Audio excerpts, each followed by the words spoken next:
Enzo ouvrit les portes avec un sourire, comme s'il s'apprêtait à goûter quelque chose de délicieux. Il m'a contourné et s'est mis au travail rapidement, un instrument à la main, essayant de tout résoudre le plus rapidement possible. Bonjour. Je m'appelle Carla, j'ai 41 ans et je suis médecin. Ma vie a toujours été très calme et organisée. Malgré le fait que mon mariage ait été arrangé par nos familles, mes cheveux noirs étaient toujours comme je le voulais car mon mari s'occupait de tout, y compris de mes soins de beauté. Que je veuille bronzer, aller à la salle de sport ou engager un entraîneur personnel, il a toujours tout organisé pour moi. Lorsque j'ai arrêté de travailler pour me concentrer sur ma maison, je me suis libérée de nombreux soucis et j'ai eu l'impression d'avoir à nouveau 25 ans. Elle était mariée à Polo, un homme d'affaires prospère, et nous avions 2 enfants, âgés de 22 et 25 ans, qui ne vivaient plus avec nous. Notre routine était remplie de dîners tranquilles et de week-ends paisibles à la maison. Je ne peux pas dire que je détestais la tranquillité de ma vie, mais à 41 ans, j'avais l'impression d'avoir laissé beaucoup de choses derrière moi. La vie conjugale m'occupait complètement, ne laissant que peu de place pour découvrir autre chose. Vous souvenez-vous de l'aventurière Carla? Celui qui aimait voyager et découvrir de nouveaux endroits, qui avait une grande passion pour aider les gens dans les hôpitaux. Mais avant de continuer, abonnez-vous à la chaîne pour soutenir notre croissance et apporter plus d'histoires comme celle-ci. Lorsque j'ai rencontré Polo, j'ai été fascinée par sa richesse et celle de sa famille. J'ai donc commencé à vivre de manière plus détendue, en restant plus de temps à la maison et en adoptant un style de vie plus modeste. Parfois, je me demandais si tout le luxe que mon mari pouvait m'offrir était vraiment suffisant pour me rendre heureuse. Pour être honnête, cela faisait longtemps. Il s'est approché de moi et m'a murmuré à l'oreille. « Puis-je te faire mienne ?» Mon cœur s'est accéléré et mon corps s'est figé. Pour la première fois depuis que j'ai rencontré Enzo, j'ai pensé à mon mari, à mon état civil, à mes enfants et à tout ce que nous avions construit ensemble. Je savais que ce qui allait arriver n'était pas bien, que je trahissais la confiance de Polo et que je mettais mon mariage en danger. « Enzo !» murmurai-je, et ses yeux rencontrèrent les miens. Il m'a embrassée, me laissant essouffler. Mon corps se tendait, car j'étais dans une situation compliquée, mais mon esprit ne pouvait se concentrer que sur l'intensité du baiser d'Enzo. À ce moment-là, c'était comme si le monde entier disparaissait autour de nous, nous laissant seuls dans notre petite bulle.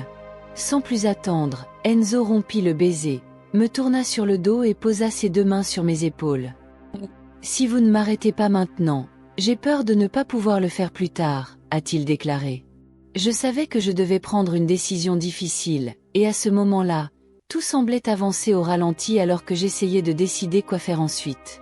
J'ai eu le souffle coupé en imaginant l'expression de déception de Polo et la réaction de mes enfants lorsqu'ils ont vu la maison que j'étais sur le point de détruire. Mais quand j'ai regardé les yeux d'Enzo, plein de désir, je n'ai pas pu résister.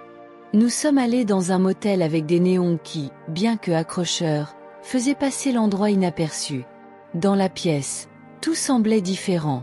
Les mains d'Enzo exploraient mon corps avec urgence, et je me laissais emporter par l'intensité du moment, oubliant tout sauf.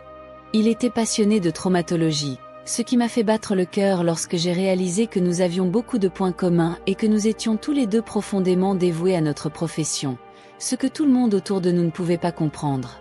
Au fil du temps, notre conversation est devenue de plus en plus profonde, et sans nous en rendre compte, nous avons commencé à partager des informations personnelles.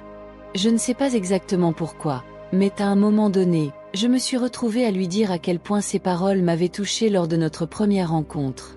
Il m'a regardé sérieusement et m'a dit « Carla, tu… » La musique qui jouait dans la salle nous obligeait à danser très près les uns des autres et je n'ai pas hésité à accepter l'invitation d'Enzo, même si je savais que cela allait tout changer. Danser si près briserait toutes les barrières que nous essayions de maintenir. Enzo me prit doucement la main, et je ressentis une attirance irrésistible. Il m'a fait signe de me lever, et bientôt nous étions sur la piste de danse, bougeant au rythme de la musique. Nous sentions des regards curieux autour de nous, mais cela n'avait pas d'importance. Je ne savais pas exactement comment suivre ce rythme, mais je laissais mon corps bouger librement et Enzo semblait apprécier ma façon de danser. Et c'était ce qui comptait le plus à ce moment-là. Les minutes passèrent et bientôt je sentis la chaleur du souffle d'Enzo sur ma nuque alors que nous dansions ensemble. Son corps était si proche du mien que je pouvais sentir la force de sa présence. Chaque mouvement nous rapprochait encore plus, éveillant chez Enzo un désir devenu impossible à ignorer. La danse nous a réunis d'une manière que je n'avais jamais connue auparavant, et la musique sensuelle a transformé ce moment en quelque chose d'inoubliable. Nous étions complètement immergés dans la danse, laissant le reste du monde disparaître autour de nous. À chaque pas, j'avais l'impression de m'éloigner de la réalité, mais je ne pouvais pas me séparer d'Enzo. Il s'est approché de moi et m'a murmuré à l'oreille. « Puis-je te faire mienne ?» Mon cœur s'est accéléré et mon corps s'est figé. Pour la première fois depuis que j'ai rencontré Enzo, j'ai pensé à mon mari, à mon état civil, à mes enfants et à tout ce que nous avions construit ensemble. Je savais que ce qui allait arriver n'était pas bien, que je trahissais la confiance de Polo et que je mettais mon mariage en danger.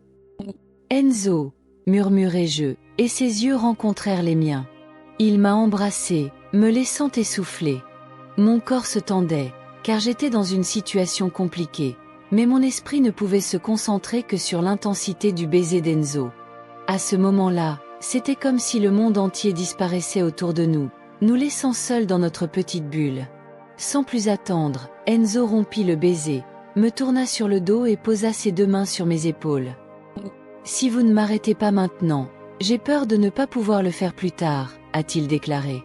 Je savais que je devais prendre une décision difficile, et à ce moment-là, tout semblait avancer au ralenti alors que j'essayais de décider quoi faire ensuite.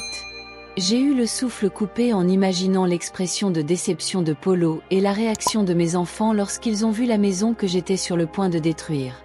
Mais quand j'ai regardé les yeux d'Enzo, plein de désir, je n'ai pas pu résister. Nous sommes allés dans un motel avec des néons qui, bien que accrocheurs, faisaient passer l'endroit inaperçu. Dans la pièce, tout semblait différent. Les mains d'Enzo exploraient mon corps avec urgence, et je me laissais emporter par l'intensité du moment, oubliant tout sauf